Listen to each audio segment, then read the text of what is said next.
chatter from the locals going around and reggae music floating through the air. How nice is that? It smells good, don't it? You can open your eyes with me now. That is just the environment and the livelihood of Jamaica. Jamaican cuisine tells a deep story, one that is woven from history. It is shaped by the island's tropical environment, and it reflects the social bonds of its people. I will be taking you guys throughout the island, showing how the rich, complex history of the island and its people,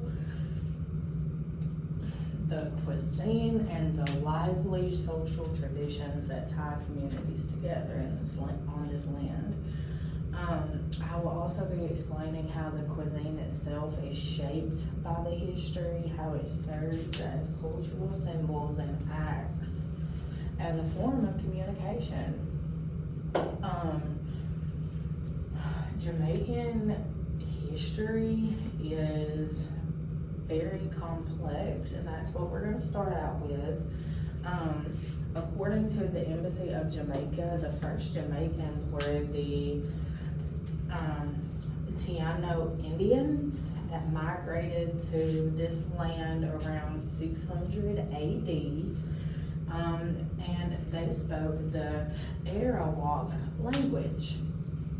Jamaica is an Arawak word that they spoke, and it translates roughly into the land of wood and water, which also translates into the name that we know today as Jamaica. Kind of cool. But around 1494, if we fast forward a little bit, Spanish settlers had found this land in the middle of the ocean, and they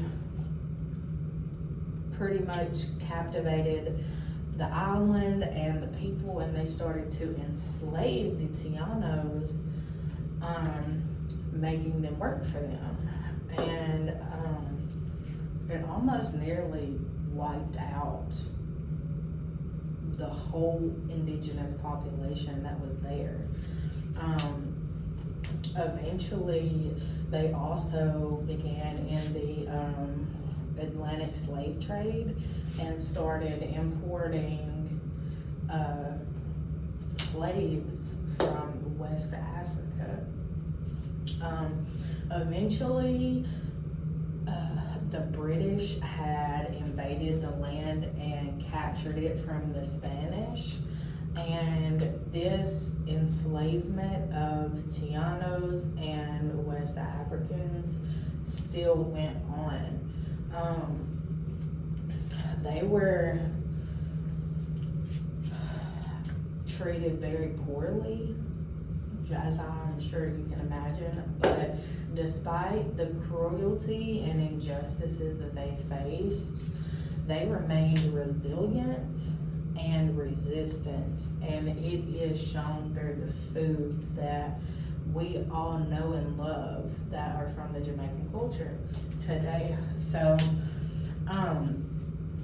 whenever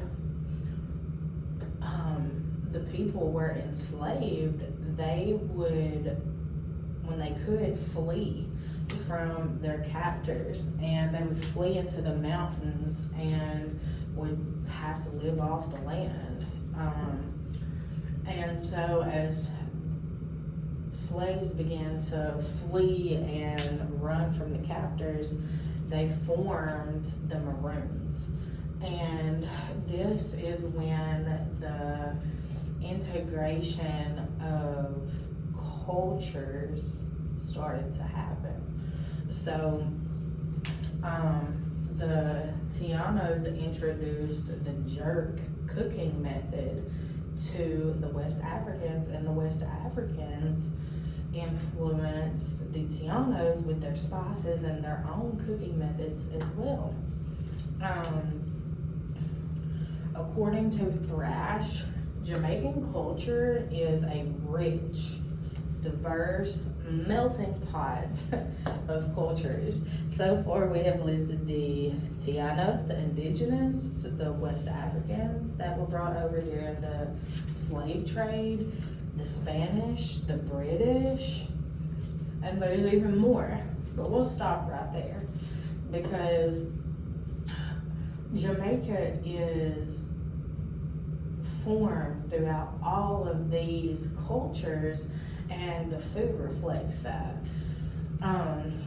Food in Jamaica is a means of celebrating and preserving those traditions passed down through generations.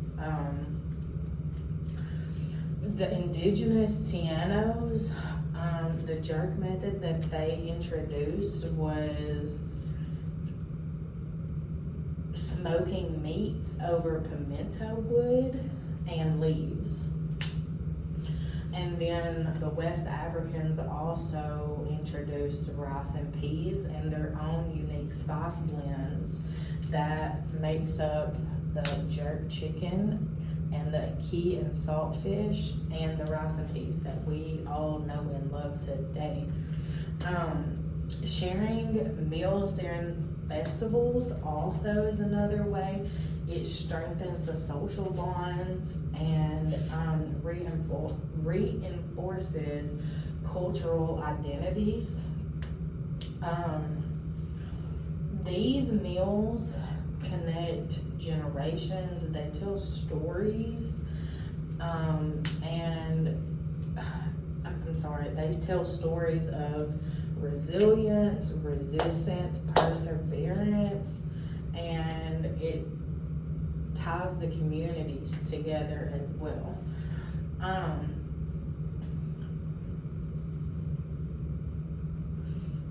Food is not only, the Jamaican cuisine is not only a form of nutrition, but it is also a form of communication. Food serves as a powerful form of communication. It is a way to express hospitality. It is a way to form bonds within the community, and it is a way to share the culture that you come from, the background that that household comes from. Festivals like the Reggae Sumfest brings people together for the music, but the food and talking about the food over those plates brings people together regardless of their social status, their social identity. Preparing and sharing meals together is a way of displaying respect, traditions, and it brings forward a sense of belonging to all people. There was a study published by Alyssa Sperry, and she noted that Jamaican food customs serve as a tool to preserve that rich, it serves as a tool to preserve the rich history and reinforce the cultural identity of the people from Jamaica. In conclusion today, we have talked about the island's history, the diverse cultures that are throughout the island, and how food serves as a sense of communication and forms bonds within the community. Meals are more than just for nutrition. Meals tell stories, it connects people together, it connects roots, it connects generations, and it helps preserve traditions that have been passed down for many years, thousands of years. And it is very important to recognize that Jamaican cuisine is so much more and so much more complex than just jerk chicken.